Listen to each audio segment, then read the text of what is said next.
Hi everyone, I'm Edward Strickson. This is Dawn of the Planet of the Lizard Cows or something like that. It's a nice Parasaurolophus view there. This is going to be a talk on dental evolution in ornithopods, as you may have guessed by the tiny text next to my ridiculous title. Okay, so what are ornithopods? They're the group of ornithischian dinosaurs, include the hadrosaurids, the duck-billed dinosaurs, some of them have the crest, the lambeosaurines, iguanodon with its famous thumb spike, but we're looking at their teeth. So we want to know why we're interested in their teeth, what their tooth evolution looks like, and what that could tell us about their success. And also if this is linked to the rise of angiosperms, flowering plants in the Cretaceous. So there's some nice pictures of teeth for you there. Ornithopods, as I said, ornithischian dinosaurs, they live from the lower Jurassic to the latest Cretaceous. All 7 continents. Hadrosaurus, the most famous, probably, clade of ornithopods of 5 out of 7 continents, evolved very late. Them and the Neoceratopsians being the only dinosaurs that really saw a lot of diversification in the Cretaceous. So you can see here that in the basal forms, which are shown at the top with Ornithopods there, they've got this kind of small, compressed, almost leaf-shaped teeth. Whereas when you get more derived forms, such as Hadrosaurus, they have these big dental batteries of these layers and this kind of conveyor belt system with this big grinding platform. And it's a bit more visible there. So we're interested in teeth because obviously there's an form diet. If you look at that and look to it next to a T-Rex tooth, it's not going to look very similar, and that's for obvious reasons. You can find about this from microwear as well, little marks and grooves in the teeth. Biomechanics, obviously very useful for this sort of thing. And you can discover stuff about food from pollen, stomach contents, and coprolites, which are all kind of found, especially with hadrosaurs. You get these hadrosaur mummies, which are quite interesting. These have these preserved stomach contents in. But we're interested in the teeth for now. So we set out looking for, a quantitative macroevolutionary perspective on the evolutionary dynamics of ornithopod dentition. Look at those questions, specifically there, basically reinstating what I said earlier. So to do this, I had to make an ornithopod super tree. This hadn't been done before, but given that there aren't a whole lot of ornithopod phylogenies, it was relatively simple. We used 5 different trees covering different parts of ornithopod evolutionary history. Got a load of discrete dental characters taken from several different studies, and went through disparity analysis like you have seen the last couple of presentations, using principal coordinate analysis because we're using discrete characters, so it's slightly different, and evolutionary rates analysis, which is also a couple of presentations back, mainly using Cladis and R. And there's some of the characters you can see using here, like the angle of the tooth crown, and whether there's a big groove in the middle. That's not the scientific term.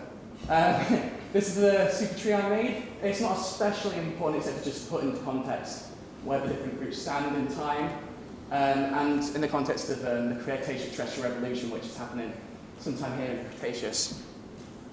So here were the disparity results. We have the PCO scores here.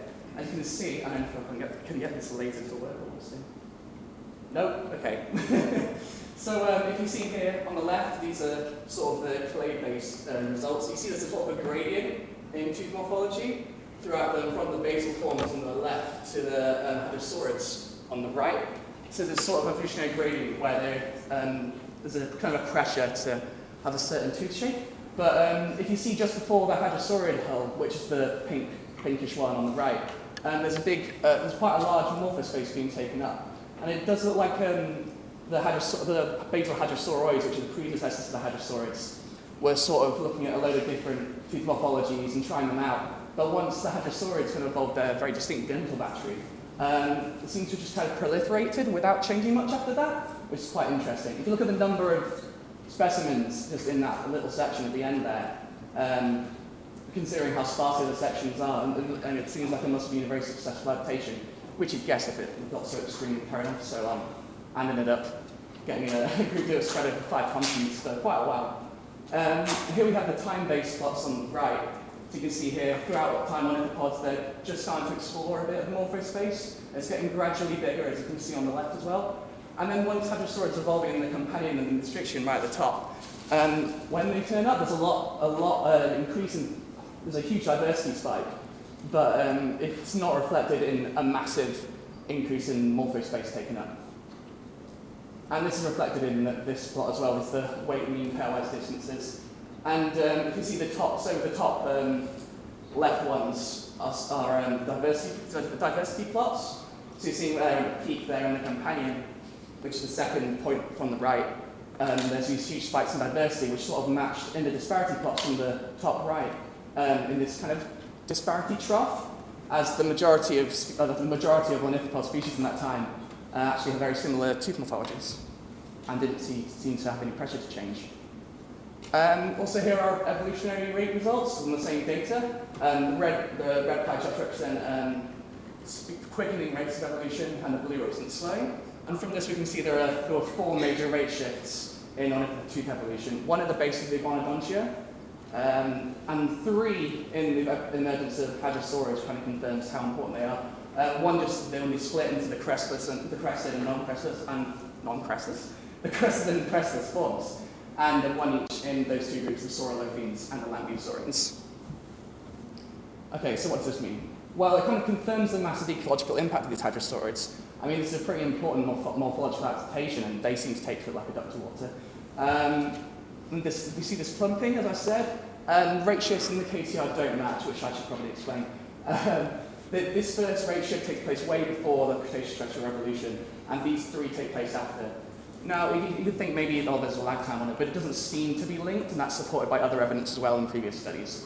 So this also confirms how important the dental battery is, as it seems to be the driver of their diversity explosion, rather than the rise of angiosperms flowering plants precluding their success.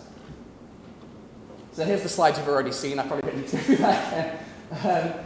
What I do want to say when I point at the top is that it'd be nice to see the study. If you pay me to do it, I'll do it. With like the whole skeleton in it, not just the teeth, because obviously there's the context is important in this. There's, in fact, in lambeosaurians, the crested hadrosaurs especially, where they have hypertrophied nasal passages, and these affect the way that the teeth could fit in the mouth, and there's obviously jaw characteristics I'd like to look at.